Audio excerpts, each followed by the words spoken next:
అఖిలభువనదీపం భక్తచిత్తాభ్యసూర్యం సురగుణమునిసేవ్యం తత్వమస్స ఆదిలక్ష్యం హరిహరసుతమీశం తారక బ్రహ్మరూపం శబరిగిరినివాసం భావయీ భూతనాదం. స్వామి శరణమయ్యప్ప. ప్రియమైన ఆత్మబంధువులారా, ఆశ్రితం వారి సౌజన్యంతో మనం భక్తి అనేటువంటి కార్యక్రమాన్ని ప్రారంభించుకుని ఇందులో రామాయణంలోని బాలాకాండను తీసుకుని ఈ బాలాకాండలో రాముణ్ణి వెంట పెట్టుకుని రామలక్ష్మణుని వెంట పెట్టుకుని బయలుదేరినటువంటి విశ్వామిత్రుల వారు రాముడికి విద్య అనేటువంటిది ఎలా చెప్తున్నారు పాఠము ఆ ఒక బ్రహ్మ విద్య అనేటువంటి విషయానికి వచ్చినప్పుడు శ్రీమాన్ శ్రీ కృష్ణస్వామి గారైనటువంటి గురు పరంపర మాకు నేర్పుతున్నటువంటి ఈ యొక్క విద్యని మీ అందరితో కూడా కలిపి పంచుకోవటం జరుగుతున్నటువంటి విషయము. ఇది ఇన్ని తరాలుగా ఇన్ని యుగాలుగా ఈ యొక్క కథాగమనం రామాయణం అంటే ఆది కావ్యము ఇంతకాలం స్థిరంగా ఉన్నది అని అంటే దీనిలో ఉన్నటువంటి ముఖ్య లక్షణం ఏమిటి అనేటువంటిది మనం గ్రహించవలసినటువంటి విషయము. అవతార పురుషుడైనటువంటి రాముడు విరాట్ పురుషుడి తాలూకు ప్రతిరూపము, లేకపోతే శ్రీమన్నారాయణుడే రాముడిగా అవతరించాడు అనేటువంటి ఈ దశరథ పుత్రుడైనటువంటి రాముడు ఒక మానవ మాతృలు అన్నట్టుగాను ఉపయోగించేటువంటి ఒక విల్లుని అతను భంగపరిస్తే, అంటే విరిచిన భంగపరిచిన చేసిన దానికి ఇంత ప్రాముఖ్యతనిచ్చి ఆ ఒక్క విల్లు విరిస్తేనే మా అమ్మాయికి పెళ్లి చేస్తాను అని చెప్పేసని అయోనిజ అయినటువంటి సీతనిచ్చి పెళ్లి చేస్తాను అని చెప్పేసని దశరథుడు కొడుకైనటువంటి రాముడు రాక ముందు నుంచి కూడా జనకుడు ఈ విషయాన్ని చెప్పటం జరుగుతున్నటువంటిది. ఈ యొక్క మహత్తరమైనటువంటి దేవతలు ఇచ్చినటువంటిది, శివుడు ఉపయోగించి దేవతలకు ఇచ్చినటువంటిది. దేవతలు అది ఈ జనక మహారాజు తాలూకు వంశస్థులకు ఇచ్చినటువంటి ఆ ఒక్క ధనస్సుని తీసుకురావటానికే చాలామంది భరాఢ్యులైనటువంటి వాళ్ళు తీసుకురావటం జరిగింది అనేటువంటిది చెప్పటం జరుగుతోంది. కథాగమనంకేముంది, 2 నిమిషాల్లో ఈ కథని మనం పూర్తి చేసుకుని ముందుకు వెళ్ళిపోవచ్చు. కానీ ఆ ఒక్క ధనస్సు తీసుకురావటానికి ఆ ధనుస్సు పెట్టినటువంటి పెట్టె ఎలాగున్నది, దానికి ఎన్ని చక్రాలు ఉన్నాయి అనేటువంటి విషయాన్ని చెప్పేటప్పుడు ఈ ధనస్సు అనేటువంటిది ఈ నిమి అనేటువంటి దానికి కూడా ఒక అర్థం ఉంది.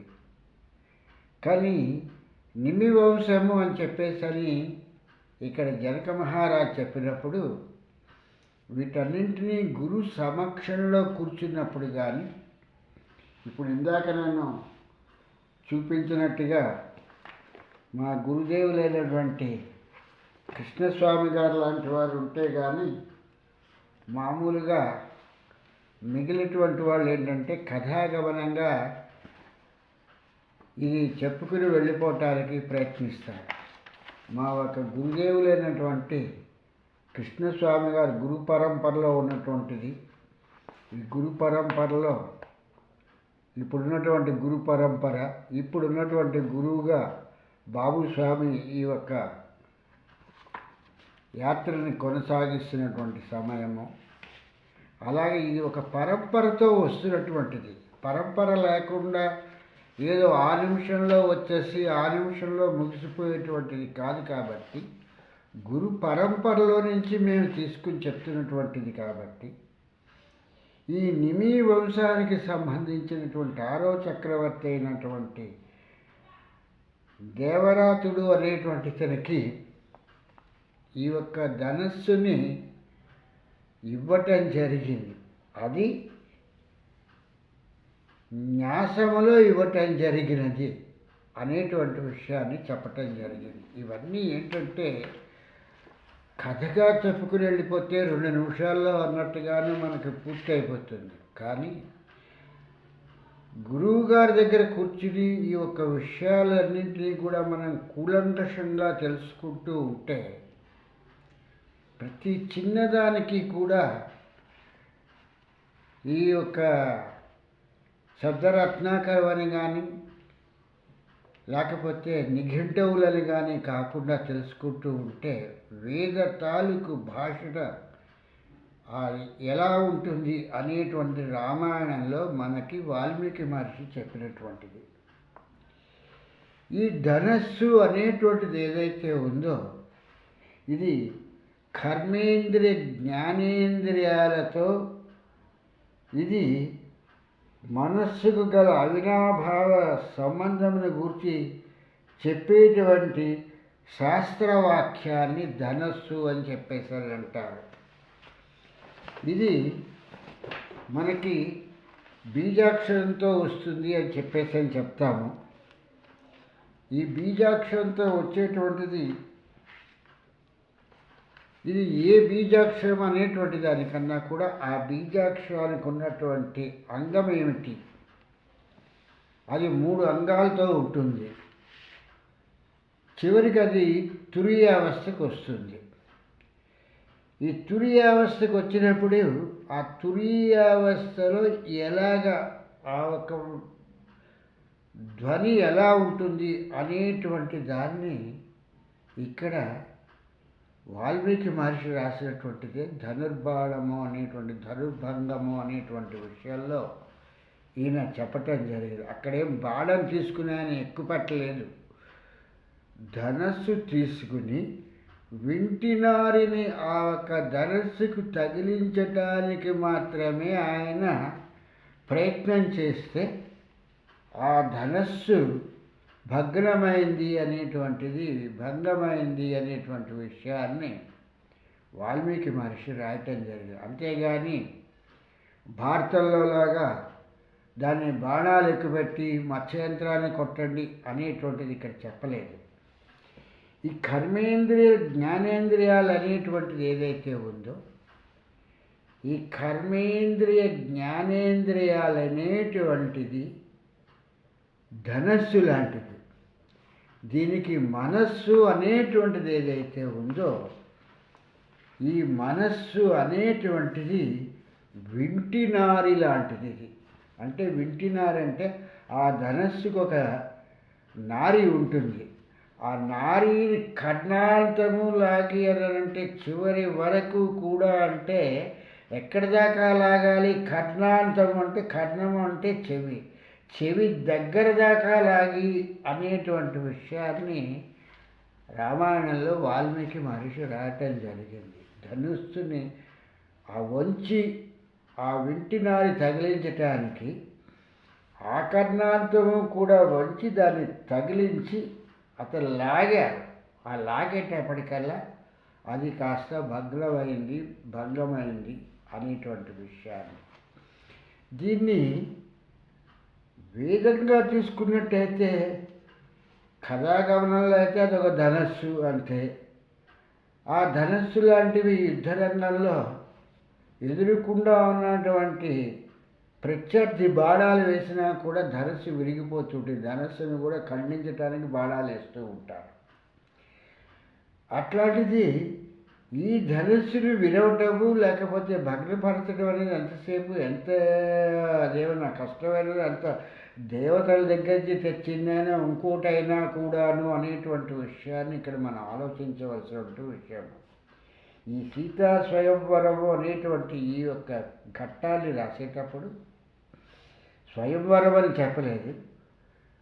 ఆ మహర్షి విశ్వామిత్రుల వారు రాజఋషి అయినటువంటి జనక మహారాజును అడిగాడు, మీ దగ్గర మహత్తరమైనటువంటి ధనస్సు ఉందటి కదా, అది చూపించండి అనేసి అంటే తన మంత్రులందరినీ పంపించి ఆ ఒక్క ధనుస్సుని తెప్పించడానికి 5,000 మంది సైనికులు వెళ్ళి 8 రథచక్రాలు కలిగినటువంటి ఆ పేటికని తోసుకుని సభాస్థలికి తీసుకొచ్చారు అని చెప్పేటువంటి ఇవన్నీ ఎందుకు చెప్పబడుతోంది వాల్మీకి మహర్షి అనేటువంటి విషయాన్ని మనం గ్రహించాలి తప్పితే మనం ఏదో ఆ శివధనుసు విరిచేసి సీతను పెళ్లి చేసేసుకుని అనేటువంటి ఇంత ఆర్భాటంగా అన్నట్టుగాను మనం దాని గురించి ఆ ఒక వివాహ తంతు గురించి ఆలోచించడం కన్నా అందులో ఉన్నటువంటి ముఖ్యమైనటువంటి పాఠం ఏమిటి అనేటువంటిది మనం ఆలోచించలేకపోతున్నాం. కారణం ఏంటంటే మనకి ప్రవచించేటువంటి ప్రవచకులందరూ కూడా రామాయణం చెప్తాము, 40 రోజుల్లో చెప్తాము, 60 రోజుల్లో చెప్తాము, ఏదో 15 రోజుల్లో చెప్తామని ఇలాగ కాల పరిమితి పెట్టుకుని మాట్లాడుతూ అందులో దాగి ఉన్నటువంటి రహస్య విషయాలను చెప్పలేక కథాగమనాన్ని చెప్పుకుని వెళ్ళిపోవటంతో మనకి కథే మిగులుతోంది తప్పితే కథ లోపల ఉన్నటువంటి అంతర్భాగాలు మనకి ఎప్పటికీ తెలియటలేదు. ఇది ఆఖరికి ఎలాగవుతుందంటే చనిపోయే సమయంలో కూడా కథే వింటున్నాం తప్పితే కథలో ఉన్నటువంటి అంతర్భాగాలేమి కూడా మనకి గోచరమే అవటలేదు. మరి ఇంత మహత్తరమైనటువంటి ఆది కావ్యంలో ఉన్నటువంటి రహస్యాన్ని కనీసం కొంతవరకైనా మనం తెలుసుకోగలిగితే మనం ధన్యులం అవుతాం కదా. అలాగే ఈ ధనస్సు అనేటువంటిది ఈ కర్మేంద్రియ జ్ఞానేంద్రియాలు అనేటువంటి దానితో ఒక బీజాక్షరంతో ఏర్పడ్డటువంటిది. దీనికి నారి అనేటువంటిది ఏదైతే ఉందో అది మనస్సుతో వచ్చినటువంటి మనకి సంబంధించిన మనస్సుకి సంబంధించినటువంటిది, మనకి సంబంధించినటువంటి విషయం. ఇది శాస్త్రవాక్యంగా అనుభవంలోకి వచ్చినప్పుడు మాత్రమే ఇది మనకి గురుముఖత ఇలాంటి విషయాలు తెలుస్తాయి తప్పితే మామూలుగా రామాయణం ఏదో కథాగమనంగా వినేస్తూ ఉంటే వీటి గురించి మనకి తెలియదు. ఈ తురీయావస్థ అనేటువంటిది ఏదైతే ఉందో ఈ తురీయావస్థ ఈ జ్ఞానేంద్రియాల మూలంగా ఈ యొక్క ప్రాణాయామము మనస్సునకు శిక్షణ ఇచ్చి ఈ లాగేటువంటిది ఏంటి, ఈ నారి అనేటువంటి మనస్సు ఏదైతే ఉందో మనస్సుని లాగుతున్నాను. ఈ మనస్సుని ఎంత లాగితే అంత సాగుతోంది మనస్సు. ఈ సాగుతున్నప్పుడు దీనికి శిక్షణానుక్రమంగా ఈ యొక్క ప్రాణవాయువుతో ప్రాణాన్ని కూడా దీనితో కలిపి లాగినప్పుడు దాన్నే ఆత్మ సమ్మనయోగము అనేటువంటి విషయాన్ని మనకి భగవద్గీతలో చెప్పటం జరుగుతుంది. ఆత్మ సమ్మనయోగము అంటే ఆత్మ ఎలా సమన్వయం పరుస్తాడు అనేటువంటి దానికి ఇక్కడ ఈ విషయాలు తెలుసుకోవాలంటే పరమాత్మ అయినటువంటి రాముడిని ఆత్మ కింద తీసుకుని ఈ ధనస్సు వింటి అనేటువంటి వీటిని తీసుకుని ఈ సమన్వయపరచటమే ఆత్మ సమన్వయోగము అనేటువంటి దానికి ఇక్కడ మనకి వస్తుందన్నమాట. ఈ యోగము అన్న అలాగే సాంఖ్యము అన్నా కూడా ఈ రెండు కూడా ఒకటే అనేటువంటి విషయాన్ని మనం గ్రహించవలసినటువంటి విషయము. సాంఖ్యయోగమన్నా యోగమన్నా కూడా ఈ యోగశాస్త్రమన్నా కూడా ఈ రెండింటి భావన కూడా ఒక్కటే. సాంఖ్యయోగము పృథుక్ బాల ప్రవదతి సంపండిత అని చెప్పేసి అని భగవద్గీత కర్మ సన్యాస యోగంలో దీని గురించి చెప్తున్నటువంటి విషయం. సాంఖ్యయోగం అంటే ఏంటయ్యా అని అంటే, సాంఖ్యయోగము పృథుక్ బాలః ప్రవదంతి నా పండిత అని చెప్పేటువంటిది భగవద్గీతలో కర్మ సన్యాస యోగంలో చెప్తున్నటువంటి విషయము. ఇవన్నీ ఏంటంటే మనకి పూర్తిగా వీటిని డీకోడ్ చేసి, అంటే ఒక కోడులో ఉన్నటువంటి ఆ ఒక కథాగమనాన్ని మనం పూర్తిగా తెలుసుకోవాలంటే అది డీకోడింగ్ చేసుకుంటూ, ధనస్సు అంటే ఏమిటి, ఈ ధనస్సుని ఈ ఆత్మ సమన్వయోగము అనేటువంటిది, ఇక్కడ ఆత్మ అనేటువంటిది రాముడి కింద తీసుకుని, ఈ యొక్క ఇంద్రియాలైనటువంటి కర్మేంద్రియాలు జ్ఞానేంద్రియాలని మనస్సు అనేటువంటి, మనస్సే కదా జ్ఞానేంద్రియాలకైనా కర్మేంద్రియాలైనా ఏకం చేసేటువంటిది. ఈ యొక్క మనస్సుని లాగి, ఈ మనసుని ఎంతవరకు లాగాలంటే ఆకర్ణాంతము అంటే చెవి వరకు తీసుకొచ్చేటువంటి శబ్ద తరంగముల వరకు తీసుకొచ్చేంత వరకు అనేటువంటి విషయాన్ని ఇక్కడ మనం గ్రహించవలసినటువంటి విషయం. కనుక ఇటువంటి విషయాలన్నింటినీ కూడా చెప్పాల్సి వచ్చినప్పుడు ఇక్కడ ఏమవుతుందంటే, ఎంతసేపు రా మెటీరియల్గా తీసుకుని చెప్దామనుకున్నప్పుడు ఒక ఇనుమైన ఒక బంగారమైనా సరే అదొక ముద్దలాగా ఉన్నంతసేపు దాని గురించినటువంటి అందం మనకి కనిపించదు. అది ఒక పదార్థం కింద మాత్రమే కనిపిస్తుంది.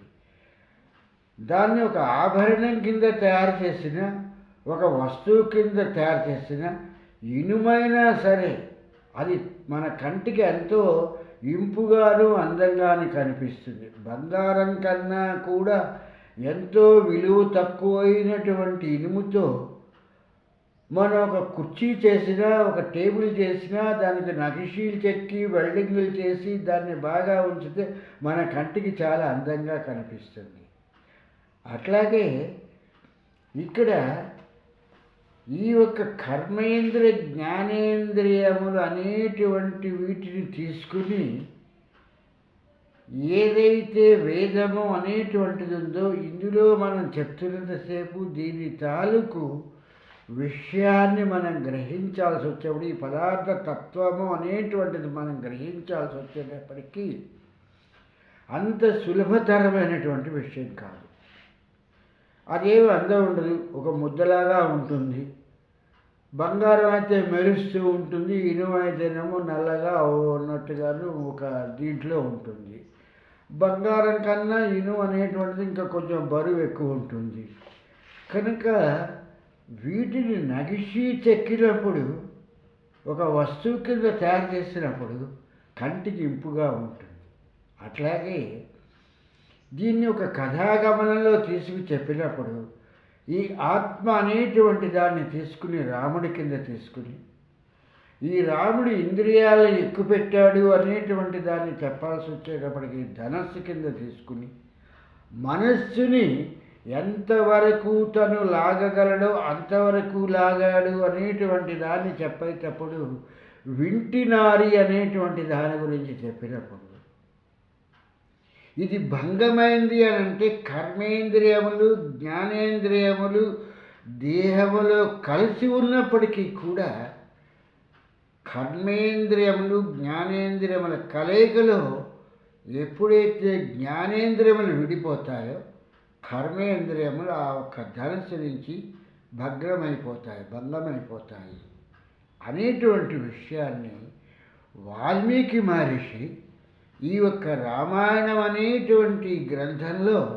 ఈ ధనుర్భంగము అనేటువంటి విషయాన్ని రాయటం జరిగింది అనేటువంటి విషయాలన్నింటినీ మనం గ్రహిస్తే, ఇలాంటి విషయాలు గ్రహించాలంటే గురువు మనకి దగ్గరుండి ఈ పాఠాన్ని మనకి చక్కగా మనకి చెప్తూ, తత్వాన్ని అని అంటే పదార్థ తత్వము మెరిసేటువంటి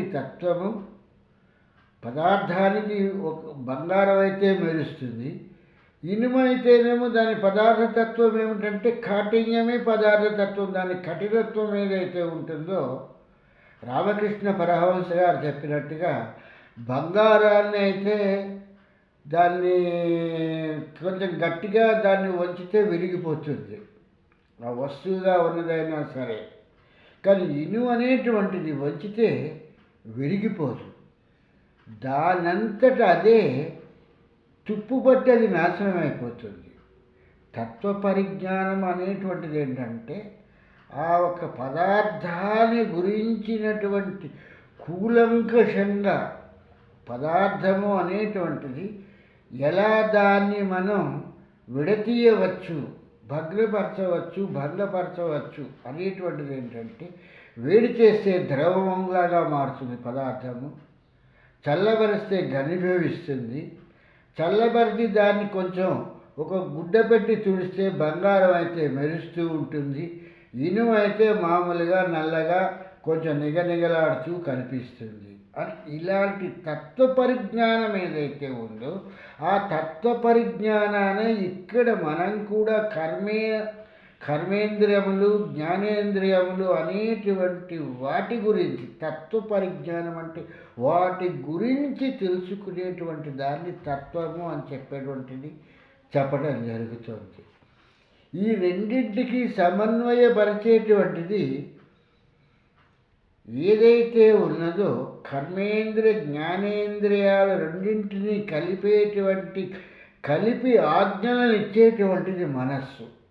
ఈ మనస్సుని లాగినప్పుడు ఈ ధనస్సు భగ్నపడింది అనేటువంటిది ఏంటంటే జ్ఞానేంద్రియములుగా విడిపోతాయి, కర్మేంద్రియములుగా విడిపోతాయి. ఈ రెండు కూడా కలిసి ఉన్నప్పుడు ధనస్సు. ఇవి కర్మేంద్రియములు, అవి జ్ఞానేంద్రియములు. కనుక ఇది చెప్పటం అనేటువంటిది ఏంటంటే విద్యార్థికి, ఒక చిన్న పిల్లవాడికి ఇది తత్వ పరిజ్ఞానంగా తీసుకుని పశుతత్వంలో ఉన్నవాడికి చెప్పాల్సి వచ్చేవాడికి ఎంతో కష్టం అవుతుంది. కాబట్టి వాల్మీకి మహర్షి దీన్ని ఏం చేశారంటే ఒక ధనస్సు కింద తీసుకుని ఇది దేవతల చేత న్యాసములో ఇవ్వబడింది అనేటువంటి విషయాన్ని ఎవరికి ఇచ్చారు? నమి అనేటువంటి వంశకర్త అయినటువంటి దేవరాతుడు అనేటువంటి అతనికి ఇవ్వబడింది అనేటువంటి ఒక కథాగమనంలో ఈ మహత్తరమైనటువంటి ధనస్సుని గురించి చెప్పటం జరిగింది. ఇటువంటి ధనస్సుని ఈ యొక్క రాముడు అనేటువంటి ఆత్మ మూలంగా ఇది భగ్నపడింది. అంటే దశరథుడి పుత్రుడైనటువంటి రాముడు దీన్ని భగ్నపరిచాడు అనేటువంటి విషయాన్ని తెలుసుకుంటే దశరథుడు అమితానందాన్ని పొందాడు అనేటువంటి విషయాన్ని వాల్మీకి మహర్షి రాయటం జరిగినటువంటిది.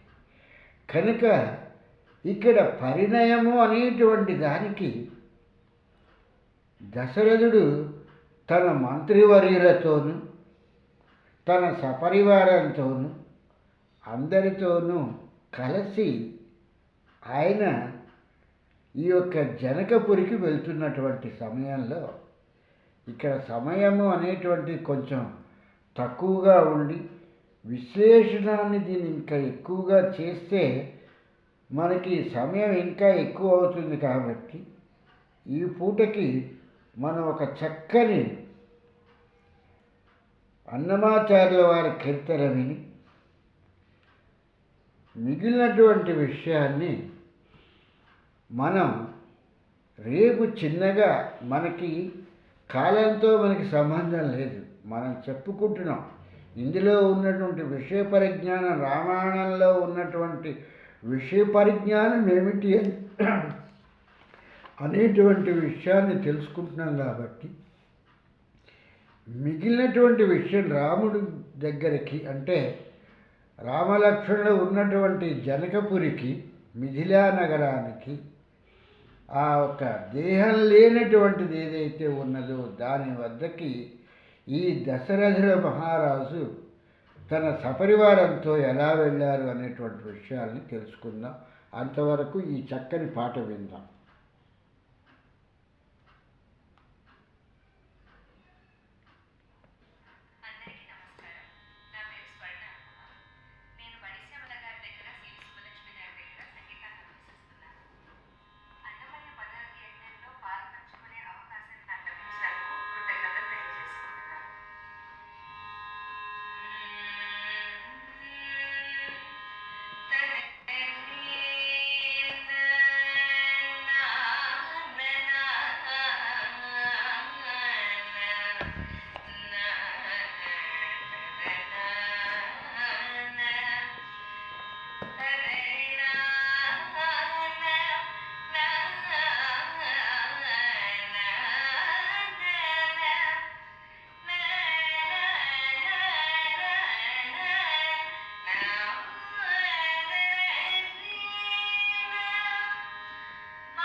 ఇక్కడ ఈ విషయాలన్నింటినీ కూడా కూలంకషంగా వినవలసినటువంటి విషయం.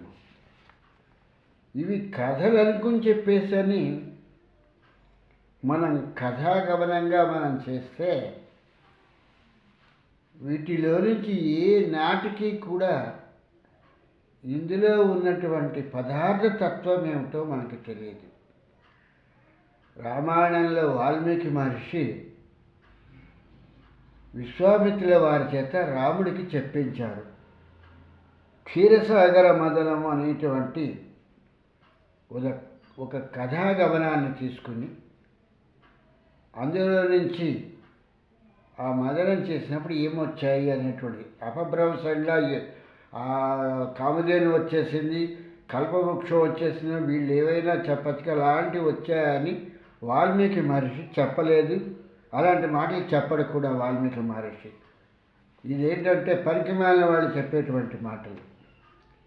అలాగే వ్యాస భగవానుడి చేత రాయబడినటువంటి భాగవతం ఏదైతే ఉందో ఆ భాగవతంలో గజేంద్ర మోక్షము అనేటువంటిది ఒక కథాగమనం ఒకటి ఉన్నది. ఈ గజేంద్ర మోక్షం కానీ ఈ క్షీరసాగర మదనం అనేటువంటి దాంట్లో ఇక్కడ వాల్మీకి మహర్షి అలాగే వ్యాస భగవానుడు కూడా ఈ యొక్క విషయాన్ని ఏదైతే యోగ శాస్త్రానికి సంబంధించినటువంటి యోగ పాఠాన్ని చెప్పాలి అనుకున్నటువంటి దాని గురించి ఆ యోగాన్ని ఇందులో వీళ్ళు కథాగమనంలో చెప్పడం జరిగింది. దీంతోపాటు వాల్మీకి మహర్షి ఇంకొక అడుగు ముందుకు వేసి సుందరాకాండ అనేటువంటి రామాయణంలో ఈ యొక్క సుందరాకాండలో ఆయన ఈ యొక్క యోగ శాస్త్రానికి సంబంధించినటువంటి రహస్యాలన్నింటినీ కూడా చెప్పటం జరిగింది. ఇది తెలియని వాళ్ళు కథలుగా చెప్తారు, మిగిలిన వాళ్ళు కథలుగా వింటామంటారు తప్పితే ఇది యోగ శాస్త్రానికి సంబంధించినటువంటిది. అంటే సాంఖ్యయోగమన్నా యోగమన్నా కూడా ఒకటే అనేటువంటి విషయాన్ని మనం గ్రహించవలసినటువంటిది. అందుకే వ్యాస భగవానుడు కన్నా వాల్మీకి మహర్షి ఎందుకు గొప్పవాళ్ళు అని చెప్పేసరి వాల్మీకి మహర్షి గురించి ఎందుకు తీసుకుంటామంటే ఆయన చెప్పవలసినటువంటి విషయాన్ని ఏదైతే క్షీరసాగర మదనము అనేటువంటిది ఉందో అందులో తీసుకుని రాముడికి చెప్తున్నట్టుగా యోగ శాస్త్రం అంతటినీ కూడా దానికి సంబంధించినటువంటి తత్వ పరిజ్ఞానం అంతటినీ కూడా రాముడికి చెప్పటం జరిగింది. అంతే తప్పితే క్షీరసాగరాన్ని మదిస్తే ఎవరికి కావాలి, అందులో నుంచి అమృతం వస్తే ఎవరికి కావాలి, దేని గురించి కావాలి, ఇది అవసరం లేదు. మనకి అమృతం వచ్చిందా ఇంకోటి వచ్చిందా అని చెప్పి ఇలాంటి కథ వినటానికి చూస్తాం. అసలు దానికి ఉన్నటువంటి లక్షణం ఏంటి, ఎందుకు రాముడికి ఈ ఒక్క విషయాన్ని ఈ యొక్క విశ్వామిత్రుల వారి విశ్వానికి మిత్రుడైనటువంటి ఈయన ఎందుకు ఆయనకి చెప్తున్నాడు, ఆయనకి తెలియదా? ఆయనే విరాట్ పురుషుడు అవతారం కదా రాముడు, మరి అటువంటి అతనికి ఎందుకు ఈ కథ చెప్తున్నాడు అనేటువంటిది. అంటే అతనికి చెప్తున్నట్టుగా మనకి విశ్వామిత్రుల వారు యోగ శాస్త్రాన్ని చెప్తున్నారు అనేటువంటిది. అలాగే వాల్మీకి మహర్షిలాగానే వ్యాస భగవానుల వారు కూడా గజేంద్ర మోక్షము అనేటువంటి ఒక కథని తీసుకుని యోగం అనేటువంటిది ఎలా ఉంటుంది అనేటువంటి దాన్ని ఆ కథాగమనంలో చెప్పడం జరిగింది. దీన్ని పోతన గారు తీసుకుని ఆ గజేంద్రుడి దగ్గరికి వచ్చేటప్పటికి పాదద్వందము నేలమోపి పవనున్ బంధించి అని చెప్పేసని బుద్ధిలతకు మారాకు తొడిగించి అని చెప్పేసని గజేంద్ర మోక్షంలో ఆయన మహత్తరమైనటువంటి తత్వ పరిజ్ఞానానికి సంబంధించినటువంటి పద్యాన్ని రాయటం జరిగింది. ఇటువంటి విషయాలు సామాన్యులకు అర్థం కాదు. ఈ సామాన్యులకు అర్థమయ్యేది ఏంటంటే, ఈ పామర్లకు అర్థమయ్యేటువంటిది, ఈ పశువులుగా ఉన్నటువంటి ఈ జ్ఞానం లేనటువంటి జ్ఞానహీనులకు అర్థమయ్యేటువంటిది ఏంటంటే, గజేంద్రుడు అనేటువంటి వాడి కాళ్ళు మొసలి పట్టుకుంది, లేకపోతే క్షీరసాగర మదనంలో రాక్షసులు దానవులు అనేటువంటి వాళ్ళు ఈ యొక్క కర్మేంద్రియ జ్ఞానేంద్రియములు అనేటువంటిది మందర పర్వతం అనేటువంటి మనస్సు అనేటువంటి దానితో దీన్ని చిలికినప్పుడు అందులో నుంచి అమృతం వచ్చింది అనేటువంటిది అవసరం లేదు. వాళ్ళకి మందర పర్వతాలు పట్టుకుని రాక్షసులు దానవులు చిలికితే ఈ యొక్క దేవతలు కలిపి దాన్ని కవ్వల్లాగా చేస్తే అందులోంచి వచ్చిన అమృతాన్ని గురించి ఈ దేవదానవులందరూ కూడాను యుద్ధం చేసుకుంటూ ఉంటే విష్ణు మోహిని అవతారాల్లో వచ్చారు. ఆ వచ్చినటువంటి మోహిని అవతారాన్ని చూసి శివుడి పాపం వెర్రెక్కిపోయి భ్రమపడిపోయి ఆ ఒక మోహినితో సంభోగిస్తే ఒక అయ్యప్ప అనేటువంటి వాడు పుట్టాడు అని చెప్పి స్వామి దింతకతం అయ్యప్ప దింతకతం దింతకతం అని ఎగరటానికి మనం ఎరిమేలి వెళ్తాము అయ్యప్ప స్వామి, మనం గెంతుతాము అయ్యప్ప స్వామి, మనం రంగులు పూసుకుంటాం అయ్యప్ప స్వామి అని ఇలాంటి పిచ్చ గోల అన్నట్టుగాను పశుతత్వంలో పశువు ఎంత మూర్ఖత్వంగా ఉండిందో అంత మూర్ఖత్వమైనటువంటి పద్ధతుల్లో మనం దైవాన్ని అర్చన చేస్తున్నాం. అయ్యప్పవని ఇంకోళ్ళవని దేన్నైనా కానీ ఈ యొక్క అయ్యప్ప అనేటువంటి ఈ యొక్క వ్రతాన్ని తీసుకుని దీక్షను తీసుకుని మేము ఎరిమేలి వెళ్తాము అయ్యప్ప స్వామి, మేము రంగులు పూసుకుంటాం అయ్యప్ప స్వామి అనేటువంటి ఈ యొక్క స్వామి దింతకతో అయ్యప్ప దింతకతో మనం దీన్ని పట్టుకునే గురువులు కూడా ఏదో వాళ్ళు ఇష్టం వచ్చినట్టుగా వాళ్ళు ఇక్కడ యోగ శాస్త్రంతో కూడి ఉన్నటువంటి ఈ సాంఖ్యయోగాన్ని ఈ వాల్మీకి మహర్షి ఈ యొక్క వ్యాసుల వారు ఎలా రాశారు అనేటువంటి విషయాల్ని గమనిస్తే రామాయణాన్ని మనం క్షుణ్ణంగా అర్థం చేసుకుంటే మనకి రామాయణం చదివితే భారతం అర్థమవుతుంది, భారతం చదివితే రామాయణ భాగవతాది ప్రక్రియలన్నీ కూడా అర్థమవుతాయి అనేటువంటి విషయాన్ని గ్రహించాలి. అది తెలియకుండా మనం ఎంతసేపు కథలు వింటే కథలుగానే ఉండిపోతుంది. కనుక గురుతుల్యులైనటువంటి వారిని జ్ఞానంతో ఉన్నటువంటి గురుతుల్యులను ఆశ్రయిస్తే వాళ్ళు మాత్రమే ఇటువంటి విషయాలను చెప్పగలుగుతారు. కనుక వెంకటనాథుడి తాలూకు అనుగ్రహంతో మనకి కూడా జ్ఞాన సంపన్నులైనటువంటి గురువులు లభించాలి, కానీ పిచ్చి కథలు చెప్పేటువంటి గురువులు కాదని చెప్పేశారు అనుకుంటూ స్వామి శరణం స్వామి శరణం స్వామి శరణమయ్యప్ప.